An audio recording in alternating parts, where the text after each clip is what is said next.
Are you one of those people that love eating, love food, and live to eat? Well, that's not me. Or at least not until now. I love eating and I love food. But it wasn't always like this. For that, I need to take you back to the beginning. Picture this.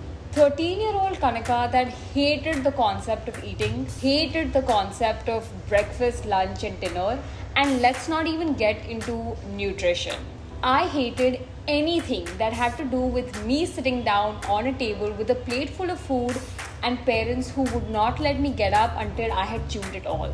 And while I regret the many glasses of milk that I have slyly thrown down the drain, if I could, sour candy and ice cream for every meal would sound most nutritious.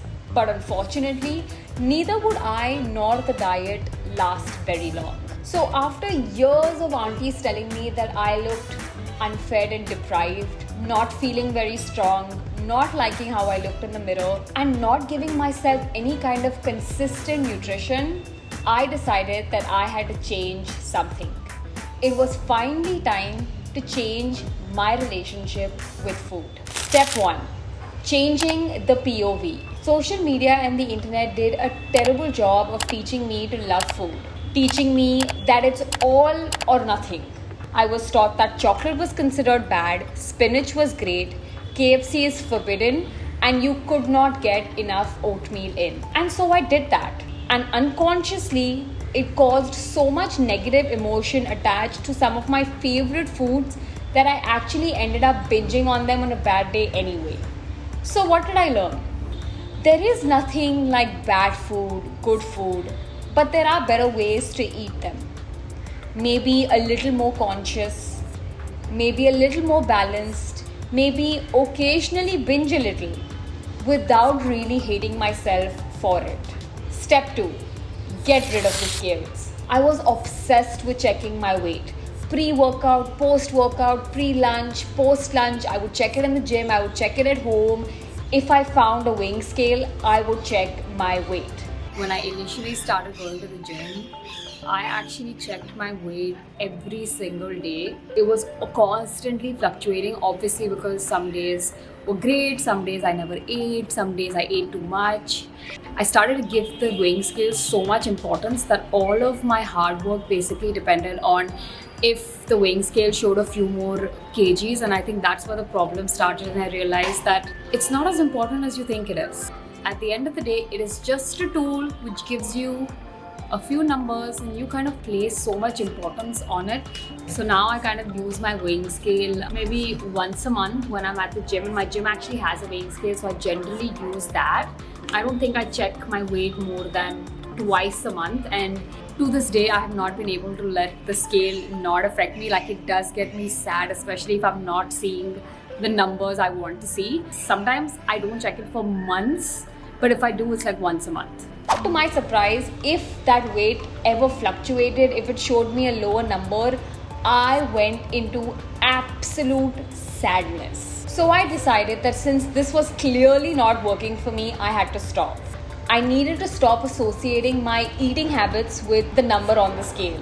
And honestly, if you think about it, the scale cannot justify if you are healthy or not. Someone with 45 kgs can be extremely unhealthy, unfit, weak, while someone with 60 kgs can be extremely fit, extremely healthy. The scale is just a tool to help you get to your most healthy self. It cannot be the only indicator for it. Step 3. Eating more of what I liked. While at age 18 I hated most things, there were a few things that did not make me absolutely throw up. I loved chocolates, but I love occasional veggies too. Fresh fruits, and sometimes a giant cheese burst with a side of garlic bread and cheese dip. So I gave my body all of it. If the past couple of years have taught me something, it is that if I don't learn to create a healthy balance between it all, I would never be able to enjoy any of it. So instead of spending all my time trying to force foods down my throat, I actually try to focus on eating more of what I already liked. It really doesn't have to be complicated. Step 4. Going from eat to live to eat. If I wanted to improve my relationship with food, I first had to understand that it was more than just a survival tool, more than just something I needed to do to keep myself alive. It was directly related to my mood swings, bad skin and hair health, not having enough stamina or motivation to do things, attention deficiency, no improvement in the gym from my toenail to the hair on my head. It reflected everything. And if I do not respect myself enough to feed my body what it needs, how could I ever expect my body to respect and support me back? Step 5. Unfollow and unsubscribe. In 2018, when fitness influencers were just starting to become a thing, you couldn't possibly imagine that their advice could be detrimental or bad for you. I started following random diet and nutrition advice from online creators without fully realizing that they may or may not have the right certification and knowledge. Also, I know you didn't ask, but I friggin' love momos. And no matter how many diets I followed, I never looked the same as any of them. If every single part of our body is so different than the other, how could we ever expect to have the same body as someone else, the same results as someone else? Step 6. Addition over subtraction. While I was watching a TED Talk the other day, the speaker was talking about how we often keep thinking about what we must remove from our diets, when in reality, it's always a lot more beneficial to think about what more we can actually add to it.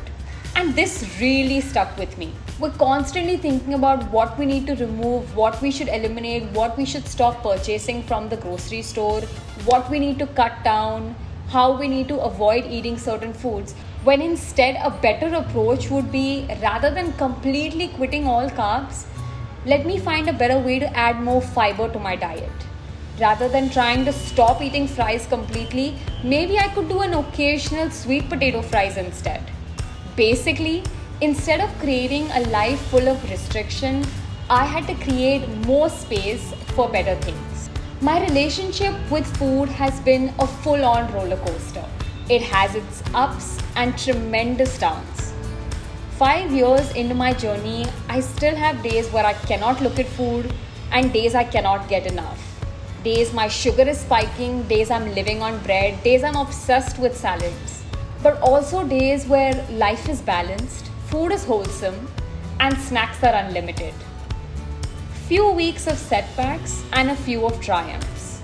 And like any other relationship, this is what makes it so imperfectly beautiful. While I started out at 40 kgs feeling weak and unhealthy, I'm now at a 50-55 mark even, feeling so strong and feeling so healthy. I'm still working on not caring about the weight or how I look, while instead focusing on how I feel and how food can actually improve that. I still love chocolate. I still skip a few meals. I still often find it very hard to finish the food on my plate, but I've accepted that this is a lifelong relationship and it cannot be perfect. But I'm so incredibly excited to see where this journey takes me. I mean,